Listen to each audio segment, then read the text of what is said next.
His nickname was the Governor. He had no formal education to speak of, but he was one of the wisest men I've ever known. He was a short, barrel-chested Greek with a confident, imposing presence. He wore dark-framed glasses and a brown fedora, and he was built solid, as if he were rooted to the earth, and nothing was going to move him if he didn't want to move. Yaya was the flip side of the coin, just as strong as Papoose, but sweet, gentle, loving, and unbelievably kind. They made Ventura special for me, but the town itself was a kid's paradise.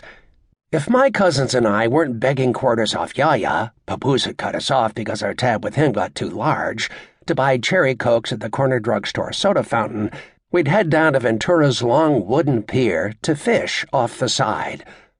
Nobody had money, but there was still plenty to do. My happiest childhood memories involved that combination of Ventura and family.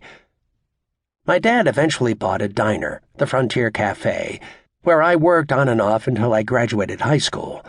Sometimes, after a morning of surf fishing, my mom, dad, and I would scout out other family-run restaurants to see what they were doing with their menus and what might work in our restaurant. We called ourselves the 3 Gs, George, Georgia, and Georgie.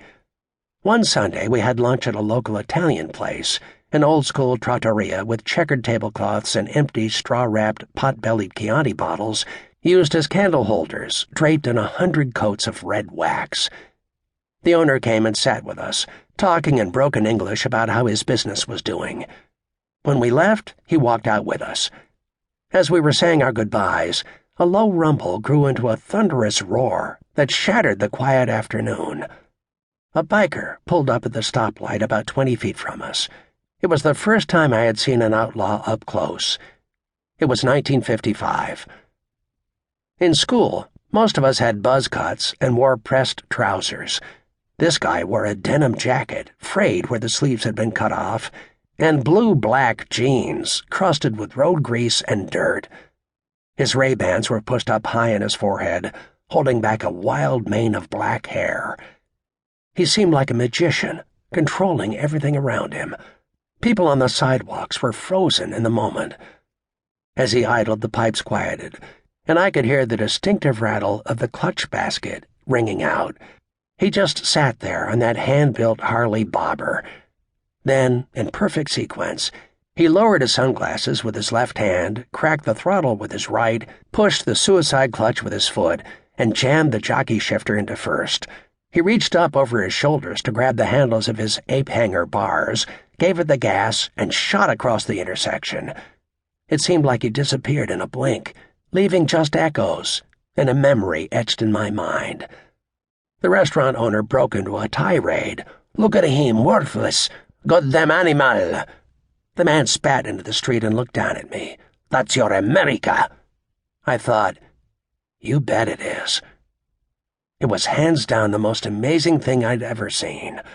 It wasn't just a kid's fascination with something shiny and loud. Deep down, I realized that this guy wasn't playing by anybody else's rules. He was doing his own thing and saying to hell with anyone who didn't like it. Nobody was going to bully him, and he didn't need anyone's approval. He was in control. To an unpopular, chubby little Greek kid, that seemed like a magical idea. As the years went by, society kept pushing me in the direction of the outlaw, even as my parents and grandparents kept me grounded. Surfing became a part of that push-pull. Living so close to the beach, I was inevitably drawn to the sport. My parents thought it would be a good, wholesome way for me to spend my time. We had moved to Camarillo from Anaheim right before I started junior high school, partly because the Anaheim schools had a lot of juvenile delinquency. So my parents were keen on my being involved in something positive. I bought my first board for $40, with a little financial help from my mom.